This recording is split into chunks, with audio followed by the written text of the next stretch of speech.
No primeiro episódio dessa série, eu dediquei o vídeo para falar sobre a criação do Batman e também da sua estreia na televisão. E essa série, de certa forma, criou um estereótipo cômico sobre o Homem-Morcego. Nesse primeiro episódio, nós falamos sobre o criador do Batman, o Bob Kane. Mas a verdade é que existe uma outra história por trás da criação do super-herói. Uma história que envolve o maior pesadelo de todo artista, não ser reconhecido pela sua obra. O nome Bill Finger significa alguma coisa para você? Durante muitos anos, ele não representou nada para a história da criação do Homem-Morcego. Isso porque a sua colaboração à criação foi completamente deixada de lado. Em um documentário chamado Batman and Bill, é contada a história de como o Bob Kane, considerado por muitos anos como o único criador do personagem, teve na verdade um trabalho colaborativo com o Bill Finger. E não é apenas uma ajuda. Na verdade, o Bill Finger hoje é considerado por muitos como a peça mais importante na criação do Batman. Esse filme conta uma história em 1h30, mas que durou décadas e décadas para ser resolvida. Nós descobrimos nesse filme que, na verdade, o Bill Finger foi o responsável por elementos cruciais para a criação do Batman, como o seu uniforme mais sombrio com um capuz, os vilões como Coringa, Charada, Pinguim, Mulher Gato e muitos outros, além de criar a persona Bruce Wayne por trás do personagem do Batman. E o mais importante de todos os elementos, o Bill Finger era o roteirista do Batman durante anos e anos, e através da sua escrita ele desenvolveu características do Homem-Morcego. O que acontece é que o Bob Kane, quando fez o acordo com o que seria a DC Comics, ele quis deixar claro que ele era apenas o único criador, então durante muitos anos nas histórias aparecia como Bob Kane, uma história de Bob Kane, quando na verdade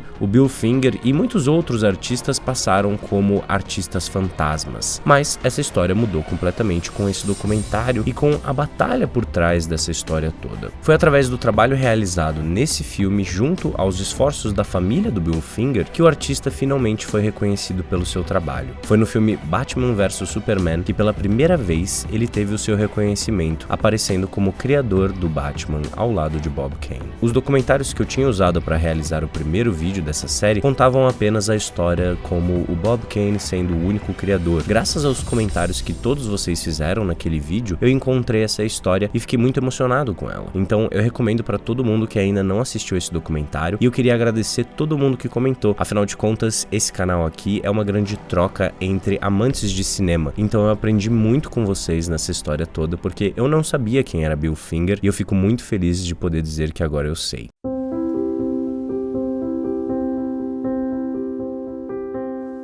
Mas eu tenho uma nova história para vocês, onde o amor de um fã serviu para alcançar o que hoje conhecemos como o Batman de Tim Burton, que abriu as portas para outros Batmans que já existem e, é claro, para todos os outros que ainda vão ser criados. O nome desse fã é Michael Uslan. A história do Michael Uslan é simplesmente inspiradora e eu tenho certeza que vocês vão gostar. Imagine um garoto que nasceu completamente distante de Hollywood. Ele não veio de uma família rica, nem conhecia qualquer pessoa da indústria. Ele era apenas um americano como a grande maioria. A sua maior paixão desde criança foram os quadrinhos. Paixão essa que veio em uma época onde as pessoas não viam essas histórias como algo maior ou profundo. Para eles eram apenas histórias para crianças e para alguns adultos que queriam se divertir. Não existia uma noção da profundidade que elas alcançariam um dia. E o Michael, na faculdade, viu uma oportunidade que poderia mudar tudo. Qualquer aluno que tivesse uma ideia de um curso novo e diferente, algo nunca visto antes, poderia fazer uma proposta para uma banca avaliadora com o reitor da faculdade. Ele, então, decidiu que essa era uma ótima oportunidade de criar um curso sobre histórias em quadrinhos, algo nunca visto antes nos Estados Unidos. Então, lá foi o jovem Uslan fazer a sua defesa de curso, e em menos de 3 minutos ele foi interrompido. O reitor disse: "Sr. Uslan, por favor, eu adorava histórias em quadrinhos do Super-Homem quando eu era criança, mas não existe a menor chance desse curso acontecer na minha faculdade. Histórias em quadrinhos são para crianças." O jovem Michael poderia baixar a cabeça e simplesmente ir embora. Provavelmente ele passaria o resto da vida como um fã e não viveria tudo o que eu estou para contar para vocês. Mas ele falou o seguinte: "Você me permite fazer então apenas 2 perguntas?" O reitor respondeu educadamente que sim. A primeira pergunta foi: "O senhor conhece a história de Moisés? E se sim, pode me contar um breve resumo?" O reitor respondeu que claro que conhecia e contou um breve resumo da história. A família de Moisés, temendo a morte de seu filho, o colocam em uma cesta no rio Nilo na esperança de alguém resgatá-lo. Ele é adotado por ninguém mais, ninguém menos do que a família real egípcia e cresce em volta deles até se tornar de fato quem deveria ser. E com isso, o Ruslan fez a sua última pergunta ao reitor: e o senhor conhece a história do super-homem? E se sim, poderia me contar? O reitor, ainda não entendendo qual era o seu ponto, disse que sim, ele conhecia a história do super-homem e começou a contá-la. Uma família que vê a destruição do seu planeta tenta salvar seu filho, mandando-o para o planeta Terra. Lá, ele é adotado por outra família e cresce entre eles até se tornar de fato quem deveria ser. O reitor olhou por alguns segundos para o Ruslan e aprovou o curso imediatamente. E ele aprovou porque entendeu ali a complexidade presente e possível naquelas histórias e nesse formato de contá-las. Esse curso chamou muita atenção ao redor do país, até que o Ruslan recebeu telefonemas de pessoas como Stan Lee e também do presidente da DC Comics. Ele iniciou ali uma carreira como alguém muito promissor graças a esse curso, graças à sua ideia, graças à paixão que sentia por aquilo. E quando ele já estava melhor estabelecido, decidiu que queria comprar os direitos autorais do Batman, mesmo com todos aconselhando para que ele não fizesse isso. Afinal de contas, desde a série, ninguém queria tocar nesse material. O Batman já estava morto e, portanto, era barato para ser comprado. E dessa forma, ele se transformou no dono dos direitos autorais do personagem. O Michael Ruslan, desde criança, sempre quis trazer para as telas o verdadeiro Batman que conhecia dos quadrinhos. A sua missão se tornou apenas uma: colocar o Batman sombrio no cinema. E hoje, entendendo o poder do Batman, nós podemos imaginar que ele conseguiu imediatamente aquilo que buscava. Mas a verdade é que, com isso em mente, ele demorou longos 10 anos para conseguir vender o projeto para qualquer estúdio. E foi só quando um jovem genial chamado Tim Burton entrou em cena que as coisas realmente caminharam para que, finalmente, aquele pequeno garoto tivesse o seu sonho realizado.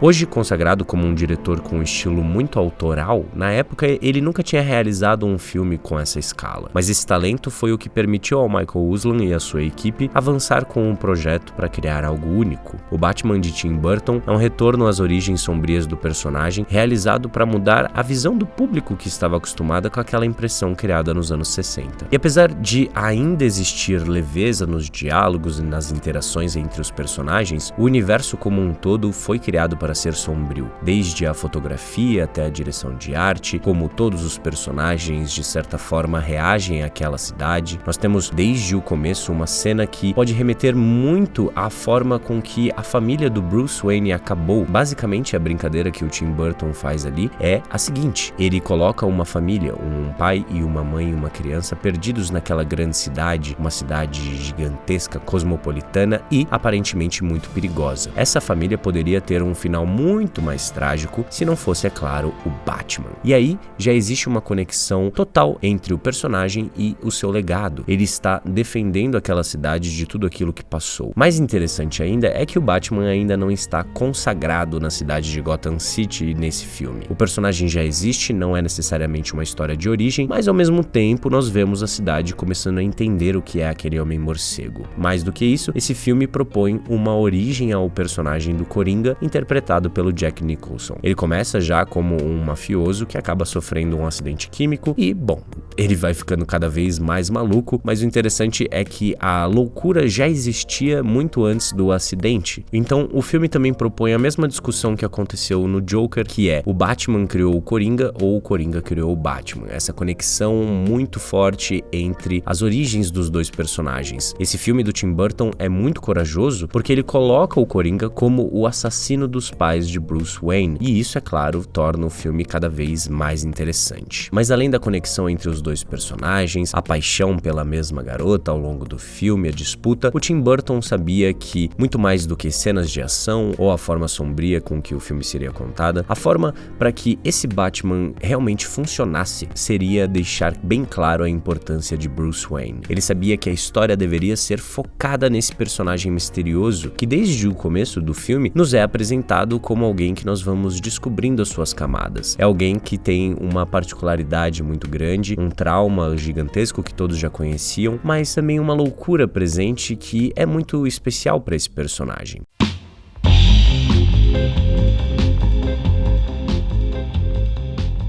Esse universo criado pelo Tim Burton é muito poderoso em cada elemento, desde o figurino à música, que serviram para criar algo único e que duraria 2 filmes, onde vários vilões dos super-heróis seriam explorados, com grandes atores por trás desses personagens e, é claro, garantindo um sucesso estrondoso. Esse Batman muda completamente a história do personagem em relação à opinião pública. Hoje ele é conhecido como o super-herói mais famoso do mundo, muito provavelmente por já ter tido várias e várias leituras. Essa do Tim Burton eu considero como a mais poderosa até então, porque foi ela que abriu as portas para todos os outros universos. Com Christopher Nolan, as coisas vão para um outro caminho, onde a hiperrealidade é muito mais importante do que necessariamente o lado sombrio do personagem. O Tim Burton é alguém que trabalha entre o lúdico e também o sombrio de uma forma muito criativa. Então nós temos aqui ainda um filme que serve muito para as crianças, o que talvez seja diferente da trilogia do Christopher Nolan.